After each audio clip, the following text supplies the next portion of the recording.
I don't want to have a kid. Like, I really just want to ride horses and pursue my dream. Like, is that okay? I love you, but that's what my plan is. Like, I hope I have your blessing. And so that was one of the scariest decisions I've ever had to make. But if anybody is wondering or guessing if they should take the chance on themselves, my advice is absolutely 1,000%.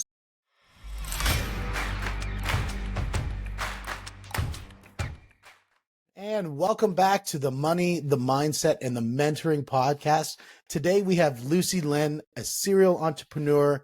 And Lucie, when I saw what you're doing with the retreat that you have, with the blueprint that you're running for people to get their mindset right, and just all the things you have going on in your life, I was like, I got to get you on the show. You've got so much positive energy. And frankly, you do a great job of color matching. So, I mean, this is just something that, yeah, it's amazing. So, yeah, you're welcome. You're welcome. You're welcome. So, for people who don't know you, just if you could introduce yourself, just let us know a little bit about you, and let's kick this thing off. Well, thank you, Steve, so much for having me today. I'm so excited and so grateful to be here. So a little bit about myself and how I got started into all of this. It all started. I like to say that I was a little girl with a big dream, and I grew up just outside of Detroit, in the suburbs of Detroit. And just like Napoleon Hill says, that all achievement starts with a burning desire. And ever since I can remember, I've been obsessed with horses, like insanely obsessed with. That was all I talked about, dreamed about, thought about, spoke about, everything. And so, needless to say, that every single day I would beg my dad, please buy me a horse, please. But like I said, I grew up in not the wealthiest of families, blue collar parents. My mom had 2 factory jobs. So horses were just outside of the realm of possibilities. But I never gave up on my dream. And it wasn't long before I decided that I had to take matters into my own hands. And so the day that I turned 16 was the same day that I got my driver's license, and the same day that I put my ad on Craigslist and I said, I will ride your horse for free. And so what that ended up transpiring was I had all of these yahoos calling me with their unbroke, green broke horses that hadn't been touched or ridden in 5 to 10 years. And here I am, this confident, cocky 16-year-old who thinks I know everything, driving all over God's country to ride these people's horses. And next thing you know, I'm getting bucked off, thrown off, flipped over on top. I mean, everything you can imagine, I experienced it. But it was kind of like a failing forward experience where you live and you learn, and you learn from your mistakes. And it's kind of funny that it's just such a parallel with life. It doesn't matter how many times life is just going to throw you on the ground and you're going to eat dirt. But it's all about that relentless pursuit of your passion and just never giving up and following your dream with everything that it takes, anything that it takes. And so Now, no matter how now when you many times. Oh, go yeah, ahead. when you started, then that's like because you've got so much, and I want to deal with each of the different packages. So when you started Yeah. first, one of the things that I think is really interesting is like before 16, how many times did you actually ride horses? My dad would take me on Sundays. Sunday So you had a morning we'd little bit wake of up. experience, but not, you weren't like a rodeo rider or something so that you could jump on these green Not back or by whatever any you. stretch of the imagination. Like, my dad would take me on Sundays where you can like go to rent a horse for an hour, and like we'd wake up early so that way I was the first person there, so that way I didn't get stuck with a group of like 10 inexperienced people. So like me and the guide would go out, and because I knew how to walk, trot, canter on a school horse, I thought that like I actually knew how to like train unbroke animals. So I had a rude awakening is what we'll call it, because I never had any formal instruction or education. So it was really the horses that have taught me everything that I know even today. Wow. And And how did you survive that? Like, did you break tons of ribs? Did you like what sort of damage are we talking that you walked away from? I mean, that's a lot of stuff. I know of people who were rodeo riders and they've taken a lot of abuse. you know what? I have to say that I feel like I have been extraordinarily blessed on this journey. and that I've walking away with, I mean, despite the thousands of horses that I've ridden, that I've literally got on their back knowing zero backstory, not knowing if they're broke to ride, if they've ever been handled, how long it's been since they've had a rider on their back. I've been very blessed, and I think that I'm very intentional with everything I do. So I am a huge advocate of meditation. So one of my affirmations is, thank you for my army of angels that surrounds me and protects me. I think that plays a huge role. And I also feel like when you follow the path of your passion, that doors open, and not only is there divine guidance, but there's also divine protection. And I think that's played a monumental role, because given the amount of crazy horses that I've sat on, like it's wild that I've never really experienced any sort of serious injury. Thank you, Jesus, knock on wood. Well, that Uh, it's either that or I'm talking just a Wonder Woman, like one of the two. I mean, it's, you've just you're from another world, come uh, here to talk to us about mindset and helping people become better. And that's unbelievable. That's great. And one of the things I always wonder is when people start getting into massive action, and whether we like to say that it's purposeful in the sense that we know the direction that we're going, we sometimes don't know the things that we need to go to while we're going through that direction. And sometimes I wonder, it's like, and I've done the same thing too, where you make these decisions and you look back and you're like, I was pretty ignorant to what could have happened to me if everything's would have went sideways. But that idea that I didn't pay attention to the negative, I was ignorant to the negative, but I fully embraced the positive. And if I think about like what you went through, I mean, it's the idea that you're like, it didn't even come into, I mean, maybe a couple times when you got off, you're like, wow. But, you just got back on again and just said, I'm going to do this again. And you committed. And I think a lot of times people, when they run into these situations, the first sign of danger, they start focusing more myopically on the danger rather than on the opportunity. And you seem so to have done a really good job of doing that pivot. yeah, so many people are just are focused on what can go wrong. People nowadays, the only way they know how to really use their imagination is in all the wrong ways. What's every single possibility that could go wrong? How could I fail? What could happen? How could people view me? What could happen to my reputation? What if this? What if that? And it's like, wait a second, let's take a step back and flip that. And what's everything that could go right? Like, in a world of possibilities, let's use our imagination to really dream big. And and on the flip side of that, if you choose to stay stuck, or to stay living a life of mediocrity, a life that doesn't fulfill you, that doesn't speak to your soul, like, what are you leaving behind? What if you get to your deathbed and you're like, what if my life wasn't on purpose? What if I missed out on all of the opportunities because I was I was bound by fear and I didn't take a chance on myself?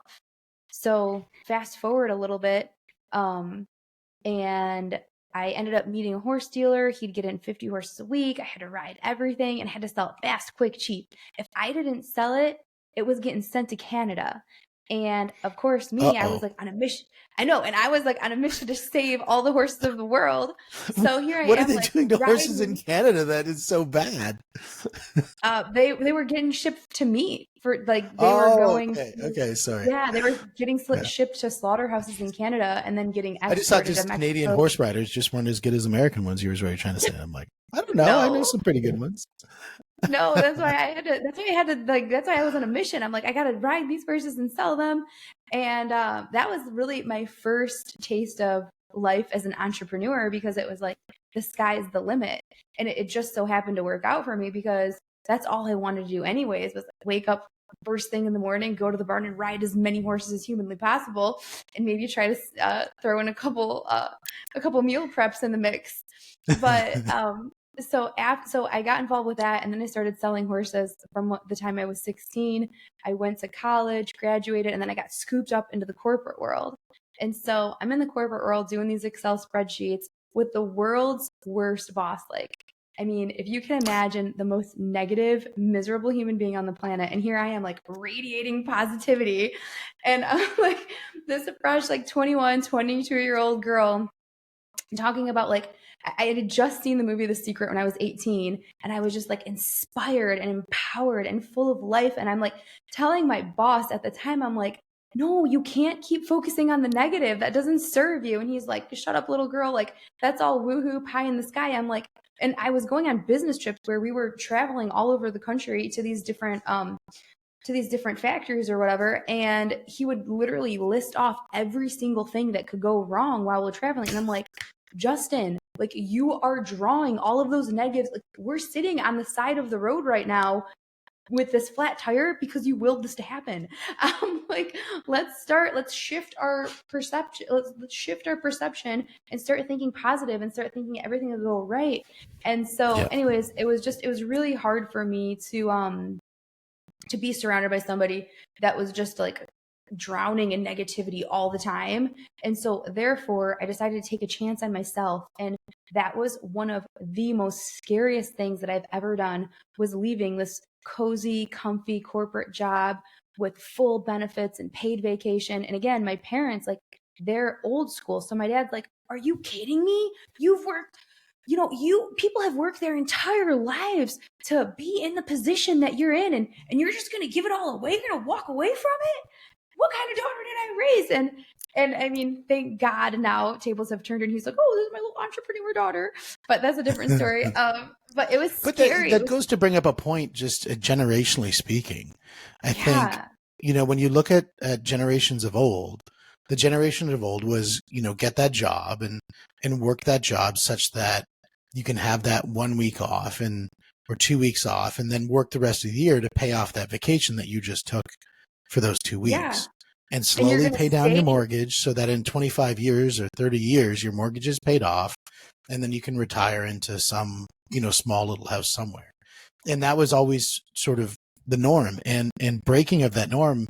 I think the democratization of opportunity is something that I think is fairly new, because the idea that somebody like yourself or somebody like myself can jump into the entrepreneurial world and have that opportunity to be successful at a high rate of success.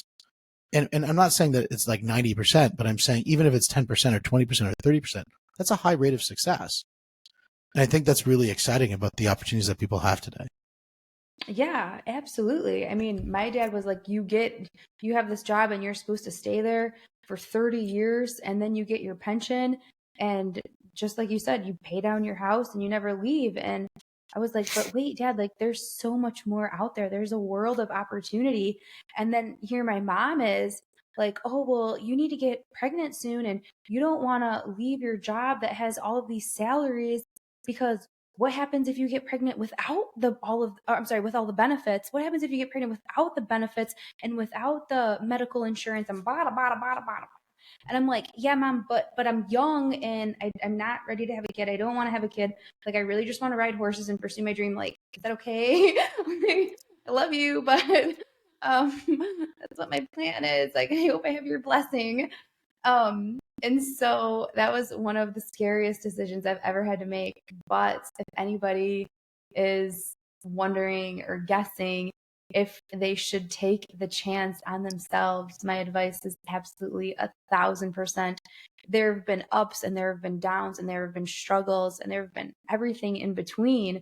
But I can say with absolute confidence that there has not been one day that I've ever regretted leaving the cube and pursuing my dreams, living this life, because I've done that, I have been able to experience so many different, unique, incredible opportunities that would have never even been a possibility had I stayed in the cube. So Absolutely. When with with the idea that um, comfort is the enemy, because I believe that, I love Brazilian Jiu-Jitsu, and it's kind of weird because most people say, like, when you have a hobby, it's like to make peace or whatever. And I'm like, no, I embrace the chaos. And I find peace within that chaos, because, you have somebody who's trying to choke you, trying to, rip your arm off, whatever it is. And there's so much peace in that moment because it's so focused on one thing for success. Like you can't be thinking about what's going on and, did I put the dishes away? Did I get ready for none of that stuff matters. What matters is in that moment. And there's a certain peace to that, in that chaos that happens.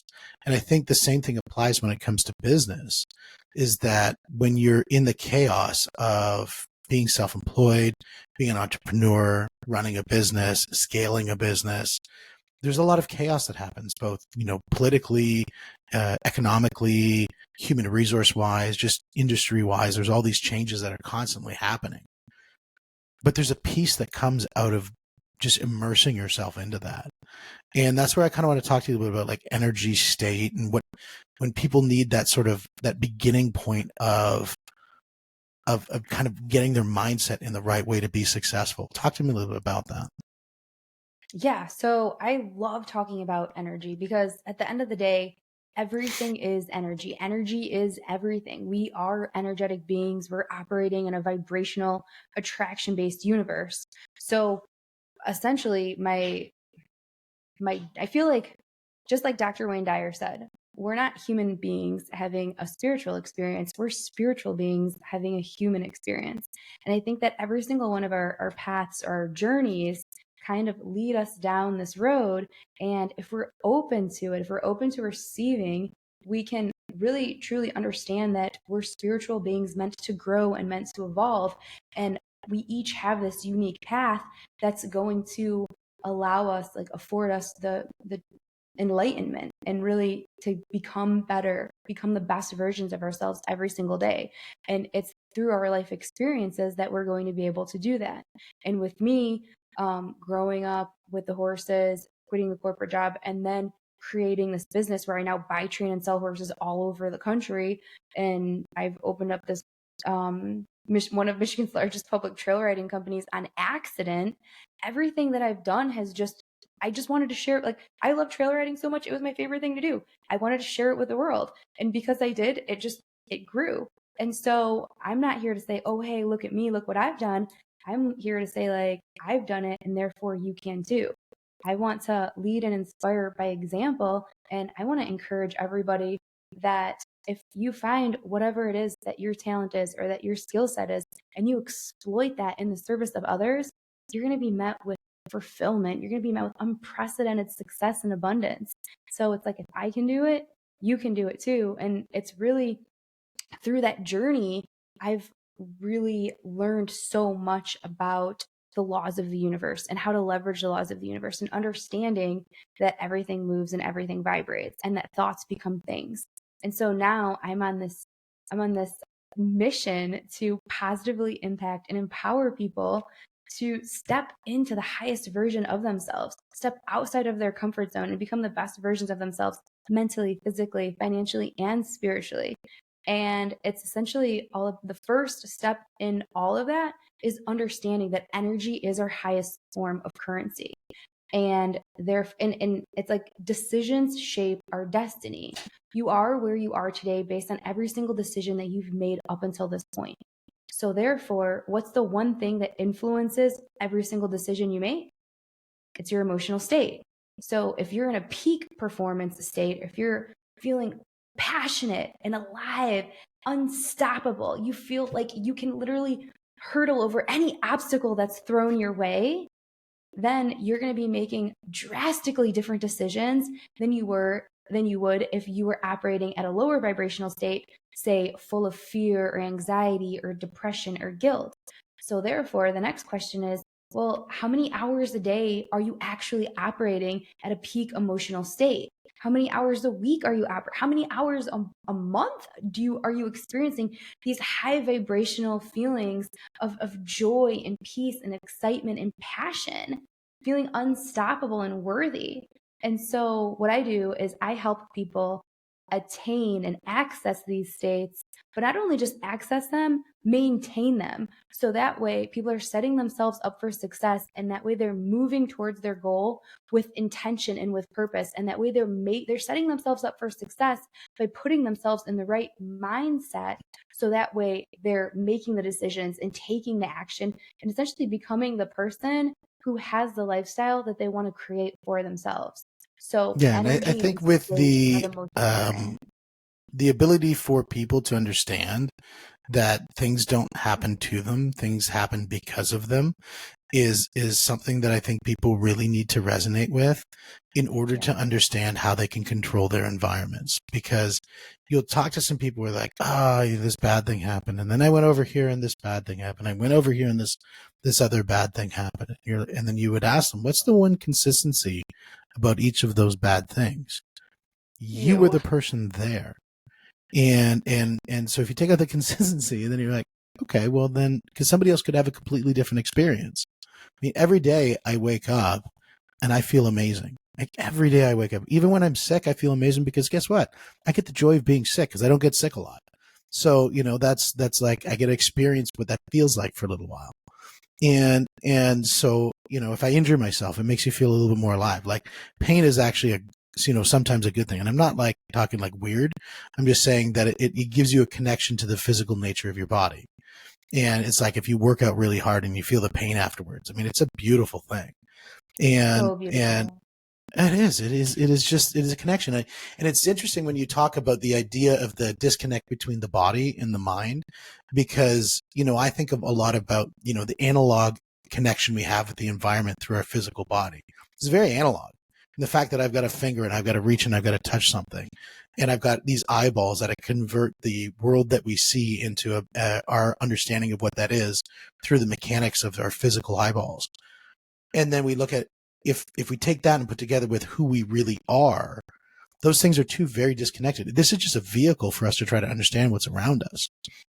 And so I think it's a unique way of looking at things by then disconnecting yourself from that physical form to say that then you can actually manifest something bigger than what that physical form can really pursue. Yes. And I absolutely love what you said. I'm all about living from the inside out. So many people, like, so there's deliberate creators and there's default creators. Probably 98% of the population are default creators. And what that means is they're living from the outside in, meaning they're observers. They're observing whatever thing, person, place, experience, and they're allowing an external circumstance to dictate their inner state, what they're feeling emotionally. And therefore, when you do that, you're living from the outside in. That is the Newtonian model of the world, where an event is going to cause an emotional reaction. Whereas the quantum model of the world, instead of cause and effect, the quantum model of the world is causing an effect. So Yep. therefore, if you flip that around, you're living from the inside out, and you're feeling the emotion before the event happens, and therefore what you're experiencing on the inside is going to be a direct reflection of your external world.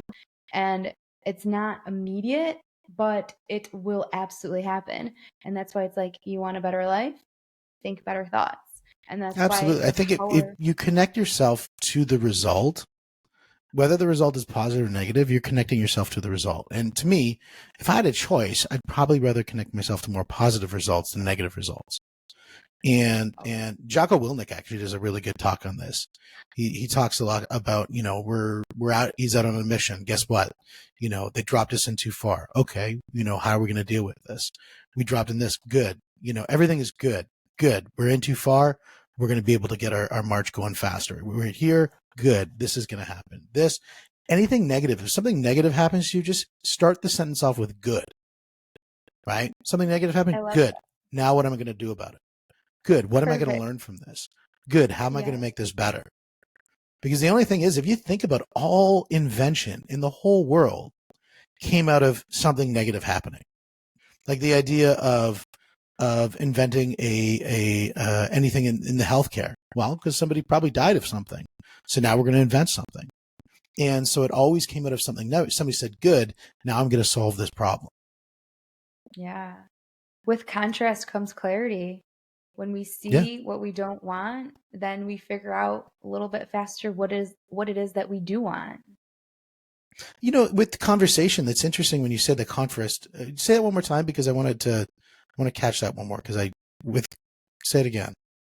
Contrast creates clarity. When we have a better idea, when we're experiencing the contrast of life, the difficulties, the ups and the downs, and the difficult times and the trying times, the valleys of life, in that time and that those difficult times, that's when we get most clear on what it is Yeah. that we actually do want.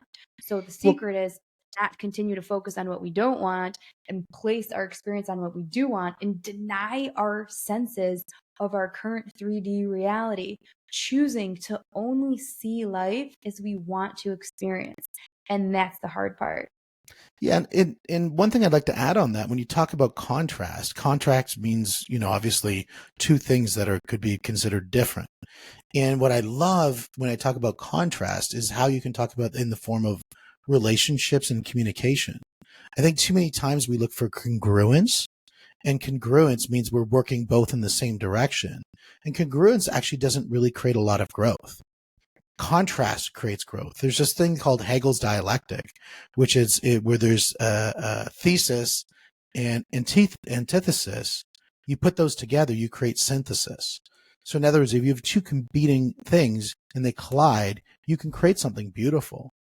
And so my belief is whenever you run into something, find the conflict, but not in a negative way, but find the conflict in a way that, how can I make this better, more productive? When you have a conversation with somebody you totally disagree with, how do you bring that to Yeah, something that is successful? Not just prove them how wrong they are. I love that. Dr. Wayne Dyer always said, if you have the option to be kind or to be right, always choose to be right. And that's so important. And it's just like, and then it's just like kind of like twisting that. And then it's like seeing if there is contrast, especially in communication or in a relationship, like how can I serve? How can I put myself in the other person's shoes? How can I shift my perspective, seeking to understand instead of be understood? That's a game changer when we're talking about communication and conversation. Absolutely. It's not being right, it's finding what's right. And I think that Yeah. that to me is it makes for a way better conversation. Or as you said, just being nice. Like nice, the root of the word nice comes from ignorant. So if you're just trying to be nice to somebody, you're actually doing them as a disservice. You're not allowing them to be able to grow. And it doesn't mean that you have to be rude, but it just means that we have to be in the pursuit of truth. And the pursuit of Yeah. truth means honest dialogue. And honest dialogue isn't nice all the time. Not all the time. But that's the difference. And so the honest dialogue, it can be difficult, but that's why it's so important to operate from our heart instead of our head. Because sometimes when we're caught up in a conversation, whether it's with a loved one or an employee, sometimes it's really easy to just say the first thing that wants to fire off with the mouth. And it's because we're operating from our head.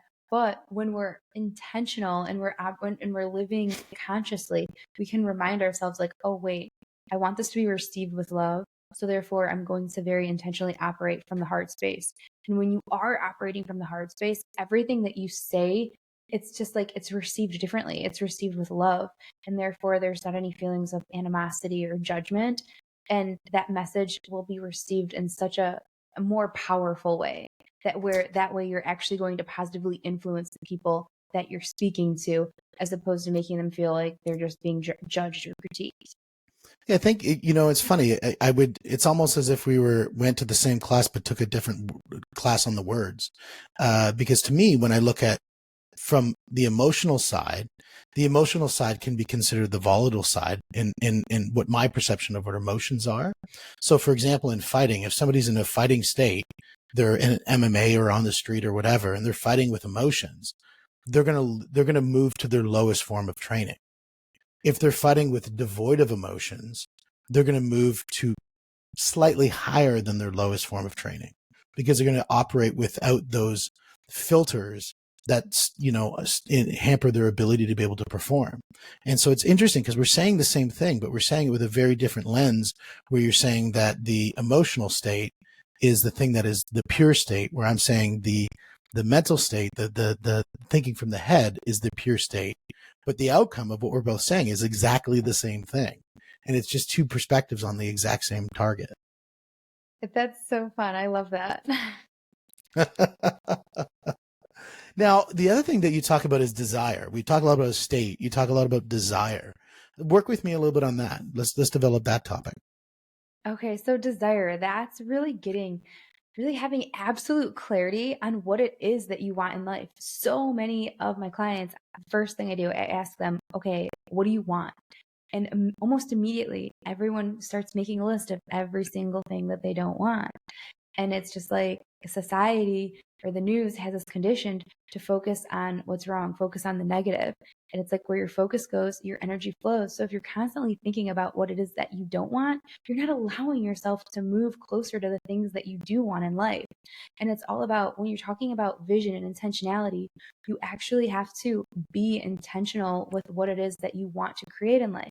So we go through a vision extraction process where we go through the 5 realms of life. So there's health and wellness, there's relationships, which can be any relationship, whether it's a spouse or employee or children, and then finances, which can be careers or investment opportunities, and then fun, because fun and lifestyle, because life is meant to be lived and celebrated. And then the last one Mhm. is spirituality or growth or self-development. It's like once you start really focusing on the spirituality side of things, every single area will blossom and improve. It'll spill over. And so what we do is we help people really narrow in on what it is that they want, because so many people don't know what they want, or they have a depth perception problem, which means they overestimate what they can do in 1 year and they underestimate what they can do in 5 years. And therefore they have this big goal, but it seems so far away and it seems so distant. And because it seems so distant, they're not taking the action steps today as if that thing were that close. Like we're one decision away from changing our lives. We're one meeting away. We're one podcast away. We're one sale away from a totally different reality. And if we can just hold that space and be open to just live in the receiving mode and be open to that possibility, like our world can change in an instant. So we help people essentially get really clear and define what it is that they want, so that way they can take measurable action steps to that thing. And then it's all about using your imagination the right way, and then also implementing intention setting, which is like one of my favorite topics, because intention setting is this, like, I like to think of intention setting as putting your order in with the universe. And I know it might sound a little hocus pocus, a little woo woo, but trust me, I've seen it with myself and some of my clients where it's absolutely incredible. The power of the pen, it's like magic. You start writing down whatever it is that you want to create or attract, whether you're doing your tomorrow's forecast or your monthly intentions, whatever that looks like, whatever. We have different techniques or different formulas in terms of like intention settings. And it is wild the things that people will write down with absolutely no expectation. Like, you, wouldn't it be nice if, wouldn't it be nice if, and like if it happens, it happens, but not having that attachment to it.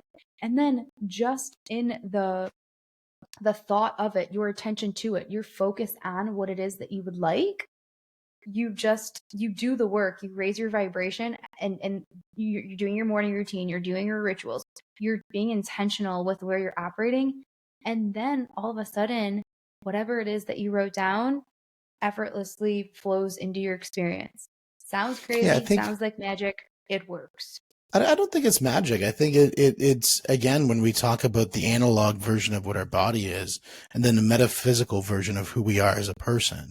That to me just resonates with that exact understanding of what we are as a human.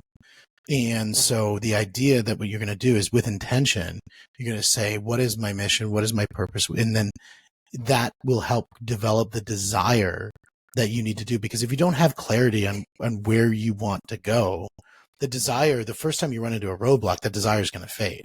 It's going to drop off.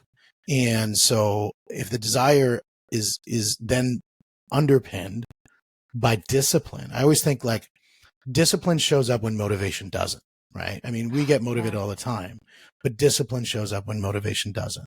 I heard, I think it was Chris Williamson talked about this on one of his podcasts where he said, everybody who's at the starting line of the 100-meter dash has the motivation to win. They have the goal to win that. There's only going to be one person who's going to do that. And that generally falls on who is the most disciplined. And that's just a fact. And so the discipline, I think, is the interpretation of what we have in the metaphysical world and translates that into the activities that we take in the physical world. And that's how we get our outcomes. I love discipline so much. It's like one of my favorite things because there's so many days where it's cold, it's rainy. Do I feel like going to the gym? Not really. My bed's cozy. But again, I do it like every single morning. Those cold showers, there's never like a morning where I'm like, oh yeah, I'm so excited to jump in the cold shower. But it's like it's training that mind body connection. It's like my mind says do it, boom, my body moves. And that translates not only just when you're doing the cold shower, but again, you're like about to you don't really want to go to the gym. Mind says do it, you get in the car and you go. You're about to pick up that weight, 3, 2, 1, boom, let's go. And same thing like when you're out when you have to make a decision at work or an opportunity presents itself or whatever, like when you're living your life, you don't want to do something, but you're like, wait, this is outside of my comfort zone. I'm supposed to step outside of my comfort zone. My comfort zone is holding me hostage in the land of mediocrity, and the only escape is to step outside of it. So, yes, Yeah, absolutely. Discipline is everything. absolutely. Now, the last thing is belief. And I want to talk a little bit about belief and sort of how does that connect to the other two? So, belief is actually the most important component because belief is actually what's going to bridge you from where you're at into where you want to be. The reason is because we can know with absolute clarity what it is that we want. However, if we don't believe in ourselves, if we don't believe that we're worthy, if we don't believe that we're capable of attaining that thing, there's always going to be that vibrational discrepancy where the desire that we most long for is always just out of reach. And so, therefore, in order to level up our vibration and become a vibrational match with that which we would like to create or attract or experience into our life, we have to believe in ourselves. The power of believing is everything. It's so powerful. And not only that, but it also is tied in to our identity because our identity, who we believe we are, is what's going to be the number one motivator. Like we always want to act in consistency with who we believe that we are. Again, if we are where we are today based on every decision that we've made, if we want a new reality, if we want unprecedented success, if we want six pack, if we want double our bank account, we're going to have to start thinking different thoughts. We're going to have to start making different actions or making different decisions and taking different actions. And in order to do that, we're essentially going to have to become a totally different person. And so that's where it's all about rewiring the subconscious mind and shifting your paradigm. Death of the ego, which is actually super scary for a lot of people. I mean, like, how long have you been you? How many years? How many decades? How long has it served you to be you? It served you really well for quite some time. So therefore, letting go of everything that you've known, everything that's familiar, everything that's comfortable, and like you said, making the decision and then reinforcing it with discipline, that is what is going to take you from where you're at to where you want to be. And you have Yeah. to decide and believe that you are worthy and that you can absolutely have that. Well, and I think when you talk about beliefs, belief doesn't have to be something that's not grounded on fundamentals. Belief, I think, can sit in two categories. You've got the categories of the qualitative beliefs, which are just, you have this inherent belief that you can do something. Like Kobe Bryant probably had an inherent belief that he could be the best basketball player out there. Tiger Woods, the best. Like there's something in their brain that said Elon Musk knew that he was going to come out with this car and it was going to happen. He had an inherent belief, and that qualitative belief could go in the face of everything that is true to the world, at least in the way that we see it in the analog space. But then there's the idea that there's a quantitative belief, and the quantitative belief says that if somebody's traveled down that road before, and all I have to do is follow the roadmap that they gave me, it becomes very easy to quantitatively tie yourself from point A to point B. And so, because there's business people, they built $1 billion business. Okay, so I know I could do that. Somebody else has done it before. That means if I did the exact same thing at the exact same time with the exact same conviction, I should be able to achieve the exact same result. And I think that belief doesn't have to be something that is not tied to the realm of what we understand to be true in the what we'll call the analog space. It can actually be underpinned by that. And that's through systems and models and processes that people have followed before. Like when you talk about your blueprint your blueprint is a system and it's a model, and it's for something that people can follow and say, well, if somebody's done this before and they've seen success, there's a good likelihood that if I follow this path, which is a quantitative way of looking at things from a belief perspective, that they can assume that they have a higher degree of success of hitting that outcome. Absolutely. And that's exactly why you have to know with clarity what you want. And so therefore we can put together the roadmap and get you there. Take those steps and essentially set you up for success using those tools, so that way you can control your states. That way you know what you want. And so that way you can really understand that a belief is nothing more than a thought that we keep thinking over and over again. And the cool thing is we can change our beliefs at any given time. We're one decision away from a completely different life. And the other thing is we are not our beliefs. We are not our thoughts. The thoughts that we think in our head, it's all about being aware of the thoughts that we think and then choosing, wait, does this thought serve me? Does this belief serve me?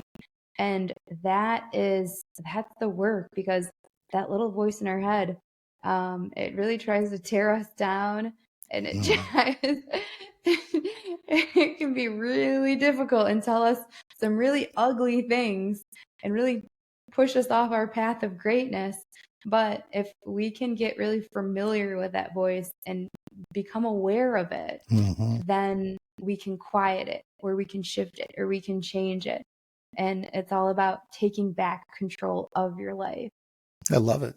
Now, for people to reach you, they would go to ultimatesuccessblueprint.com is the easiest way to find you. Is that correct?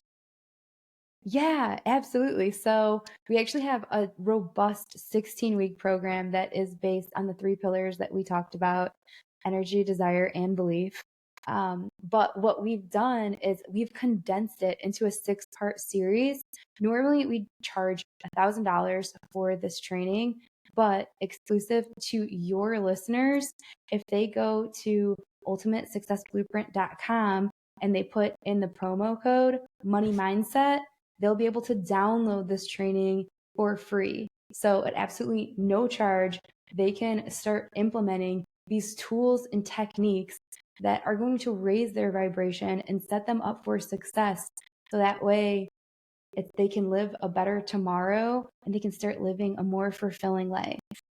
I love that. And what I love is the journey that you've had. You went from 16-year-old girl saying, I've got a mission in life. I want to be able to, achieve, with what you're doing with the horses. And you've built a whole ecosystem of success out of that. I mean, looking at the pictures from the place that you set up, the high vibe trail, horseback riding place, like the pictures are awesome. It looks like it's an absolute blast. And you've been able to develop that. And then you've got this blueprint program that you're running, and you're just running at such a high level. And I think that's just amazing as a guy who has a daughter, and seeing what you're doing now.